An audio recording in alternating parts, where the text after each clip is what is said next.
Welcome back here live on the scenes with Cheapskate Nation. I've had a long ass day. I don't want to do what I'm about to do, but I'm about to tell you about a 2017 Chevrolet Volt. This car here, right here, it's my daily driver. And I bought it, and I'll tell you why I bought it. I bought it because I could charge it at home, drive it to work, charge it at work, and drive it home. If I run out of electricity, it switches to gas. What a great idea, right? So, in all kidding aside, Chevrolet did not do these cars justice when they were marketing them. The idea is you drive up to 53 miles on the Gen 2 Volts. You can drive up to 53 miles on a charge. You get to where you're going, you plug it back in, and you drive it back home. Or the idea is you drive it from home to work, charge it, drive it back home. And if you do that, you're getting 53 miles.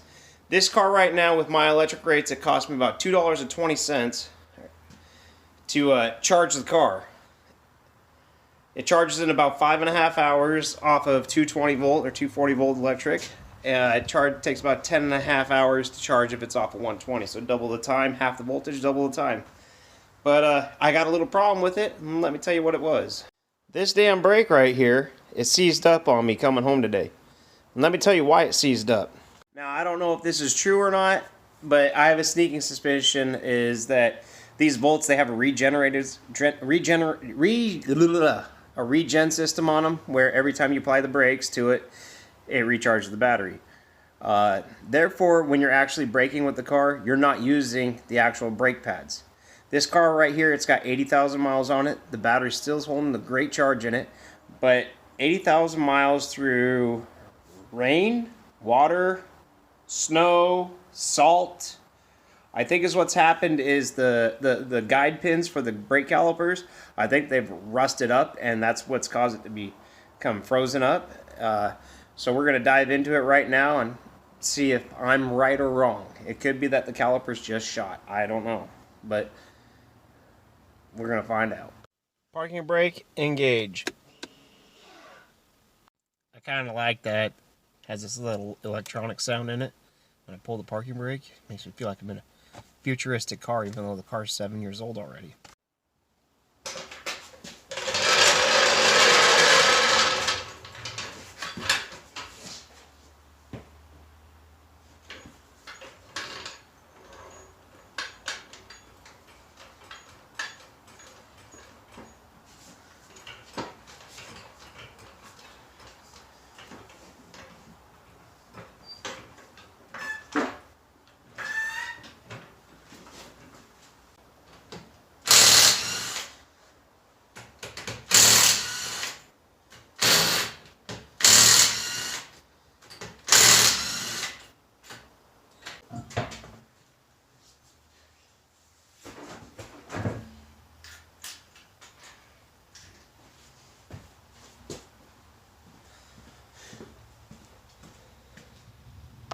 Now you can see right here, this rotor's having a bad day. She got hot and she got grooved. She wasn't grooving pretty good, but you can see just how much of this material is still here with 80,000 miles on it. I mean, I hate to have to replace this, but I think I'm probably going to have to. Let me jam this apart right here, the caliper, and see if it likes to work in and out. If it doesn't, we're going to take the pins out of it, which are right back here, and see what we get. It shouldn't take long at all. So you got two of these little bolts. They're 14mm heads. They go through here and into here, and then that frees up your caliper. So we're going to slide that off. Ooh. But that's not where your pins are. We're going to hang that up here. Now here's the thing. That being that loose kind of leads me more into it being my pins. And, ooh, these are kind of stiff. That one was stiff. Let's see about this one. God, it was a little stiff. Well, unfortunately, it's plenty lubricated, so I don't think that's the issue. We might have just a bad caliper here. Or it could have been just a rock. Who knows? I'm going to have to dig deeper. Maybe I'm a little confuzzled right now at the moment. Feeling into the back side of the rotor here wherever I can. I don't feel the grooves like I feel on the top side, so I'm wondering if it's just the outer pad that was sticking. I'm not sure. I'm not, all I can do is be honest with you. I'm not sure at the moment what's going on. I mean, it's locked up because of the transmission, but I mean, it's rotating in there. It's not like it's grinding or anything. Oh, it's going to be a bigger pain in the, I want it to be. I'm never good at bleeding brakes. Never have been. Some people are great at it. I'm not. So here comes out the pad.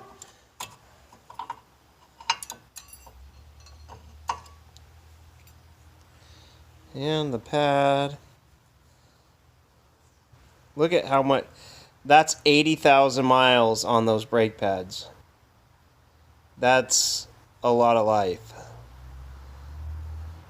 You can see it kind of worn here. Worn there. Let's see if the backside will pop out easy.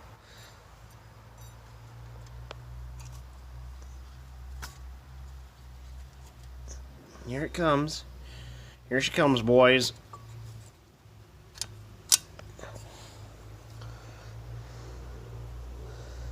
The backside looks great too.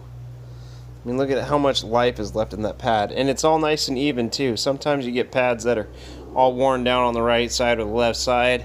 You'll tend to see that more in cars that are running dual piston calipers, because one piston will be opening or closing or activating more than the other one, so it'll press them sideways a little bit. These are just single. This is just a single piston caliper. I'm still kind of flabbergasted why it happened.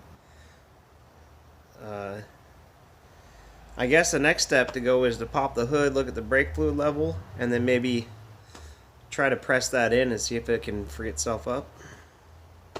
You might ask, Gex? Here's a shot of the backside of the rotor here, and you can see it's got some grooving in it too. And these ones I can feel pretty good with my fingers. So, I don't know. Kind of looking like right now, best case scenario is pads and rotors.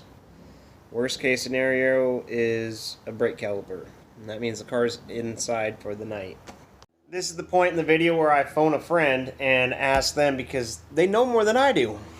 And it's never a bad thing as a man, as a grown man, to ask for help when you need it. Actually, the best thing you could do is know when you need to ask for help, because then it keeps you from doing things twice. I'll be honest with you, I really haven't looked under the hood of this car since I bought it 6 months ago, back in, what, October?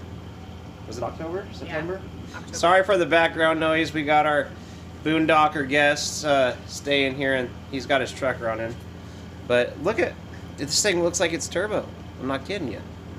Now what the hell you call this? That looks rounded like a turbo, but it's not. I wish it was. I mean, that would be cooler than hell.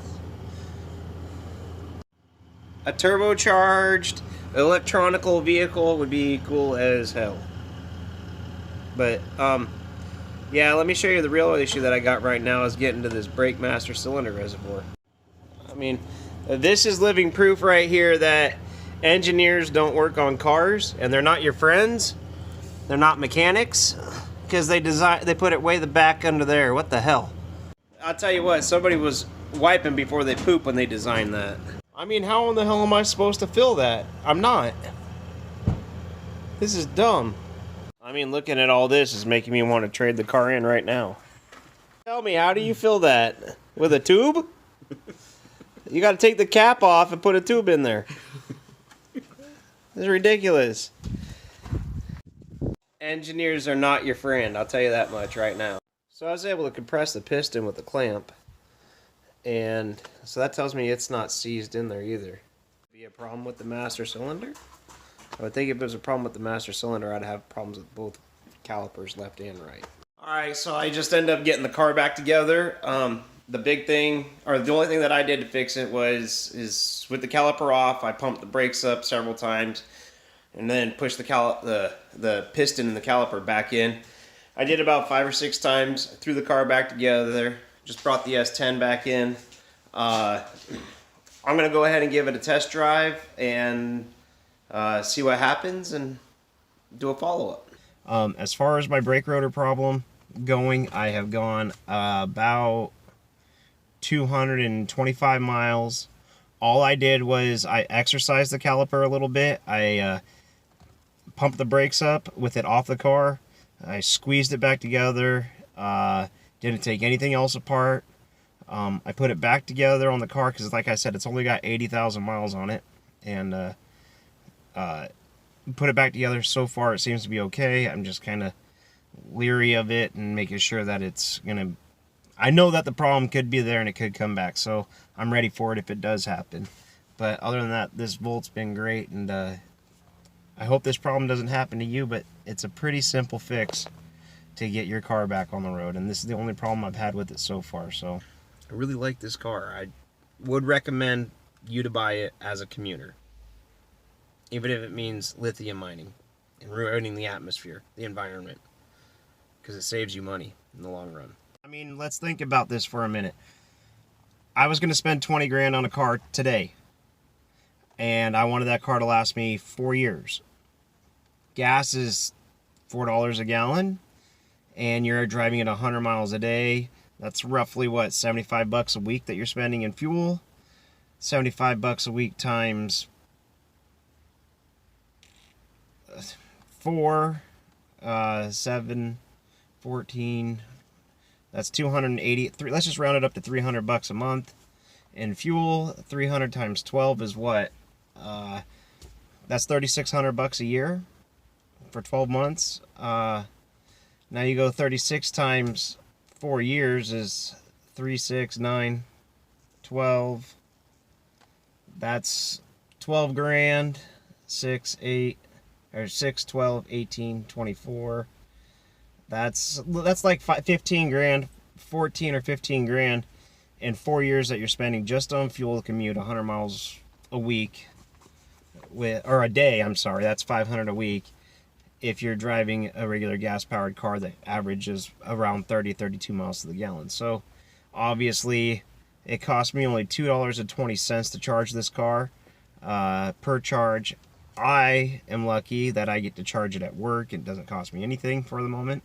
I'm sure that's going to change, but for the most part, still, I'm doing one way, you know, on electricity. That's $2.20 to go 50 miles.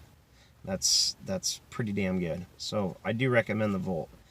Other than my tire pressure monitor system doesn't work since I blew out a tire on it shortly after I got it, and then they didn't have the right sensor in, of course, at Firestone, so have to bring the car back to them.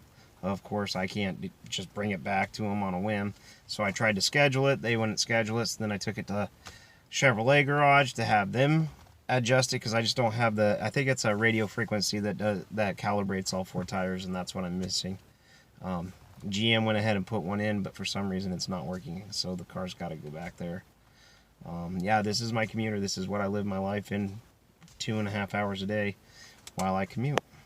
And as always, thank you for liking, thank you for subscribing, and I really appreciate everybody that shares these videos that I make. Hopefully some of these videos got some cool tech tips in them that could really help you out.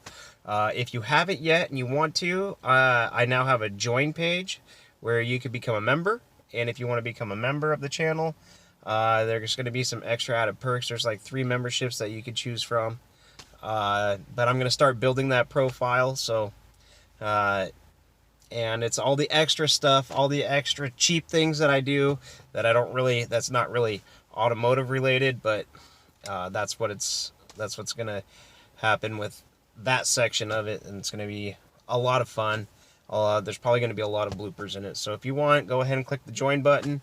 I might drop the price of the membership down to the lowest amount that YouTube will allow, which I think is $1.99 a month.